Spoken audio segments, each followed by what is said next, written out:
بسم اللہ الرحمن الرحیم۔ حضرات، حدیث نمبر 294 سے 333 تک حیض کے احکام و مسائل بیان کیے گئے ہیں۔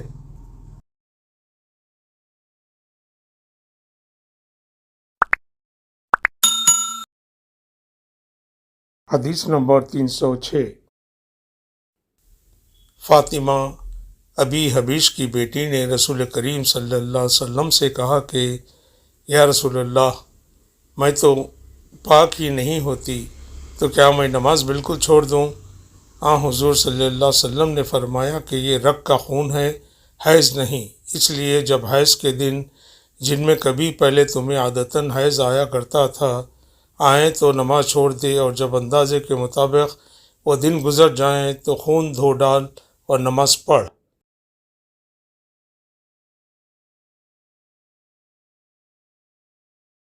حدیث نمبر 307۔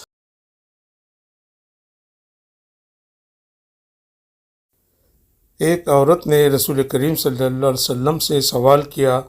اس نے پوچھا کہ یا رسول اللہ، آپ ایک ایسی عورت کے متعلق کیا فرماتے ہیں جس کے کپڑے پر حیض کا خون لگ گیا ہو؟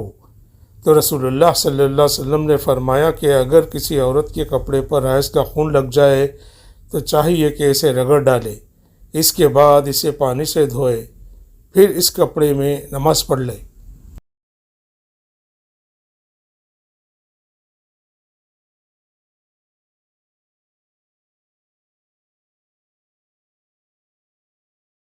حدیث نمبر 308۔ آپ نے فرمایا کہ ہمیں حیض آتا تو کپڑے کو پاک کرتے وقت ہم خون کو مل دیتے، پھر اس جگہ کو دھو لیتے اور تمام کپڑے پر پانی بہا دیتے اور اسے پہن کر نماز پڑھتے۔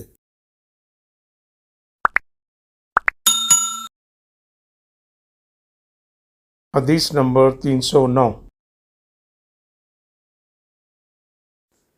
نبی صلی اللہ علیہ وسلم کے ساتھ آپ کے بعض ازواج نے اعتکاف کیا، حالانکہ وہ مستحضہ تھیں اور انہیں خون آتا تھا، اس لیے خون کی وجہ سے تشت اکثر اپنے نیچے رکھ لیتی، اور اکرمہ نے کہا کہ عائشہ رضی اللہ عنہا نے قسم کا پانی دیکھا تو فرمایا یہ تو ایسا ہی معلوم ہوتا ہے جیسے فلاں صاحبہ کو استحضہ کا خون آتا تھا۔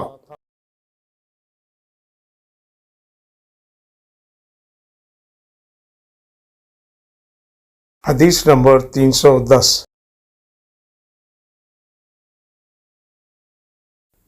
رسول اللہ صلی اللہ علیہ وسلم کے ساتھ آپ کی ازواج میں سے ایک نے اعتکاف کیا، وہ خون اور زردی نکلتے دیکھتی، تشت ان کے نیچے ہوتا اور نماز ادا کرتی تھیں۔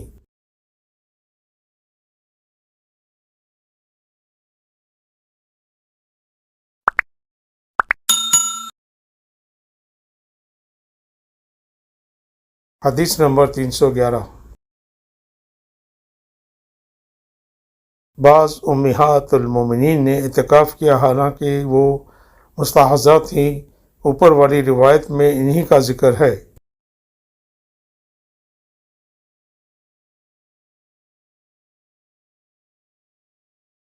حدیث نمبر 312۔ ہمارے پاس صرف ایک کپڑا ہوتا تھا جسے ہم حیض کے وقت پہنتے تھے، جب اس میں خون لگ جاتا تو اس پر تھوک ڈال لیتے اور پھر اسے ناخنوں سے مسل دیتے۔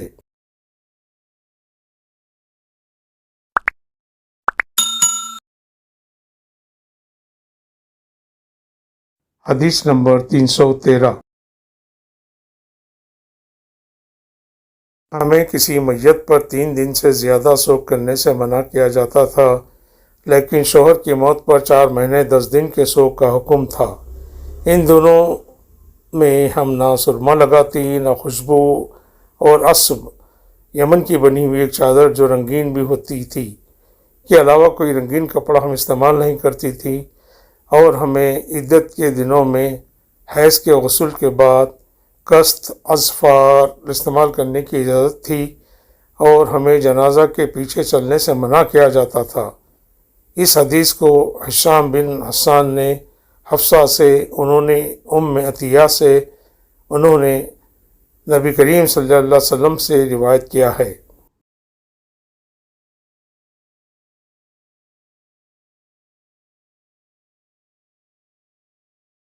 حدیث نمبر 314۔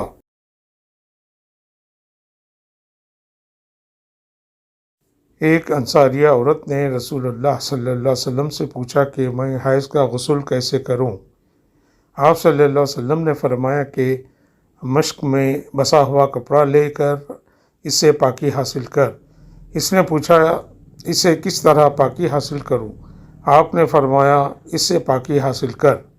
اس نے دوبارہ پوچھا کہ کس طرح؟ آپ نے فرمایا سبحان اللہ، پاکی حاصل کر۔ پھر میں نے اسے اپنی طرف کھینچ لیا اور کہا کہ اسے خون لگی ہوئی جگہوں پر پھیر لیا کر۔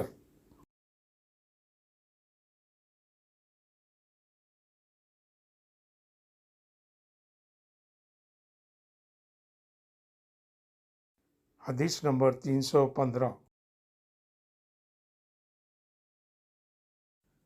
انصاری عورت نے رسول اللہ صلی اللہ علیہ وسلم سے پوچھا کہ میں حیض کا غسل کیسے کروں؟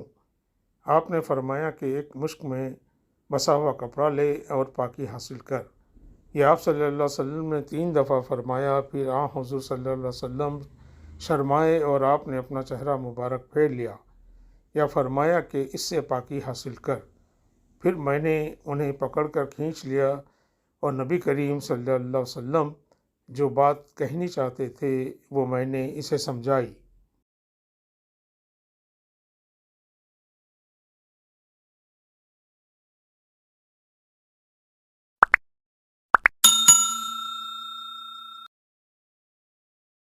صدق اللہ العظیم۔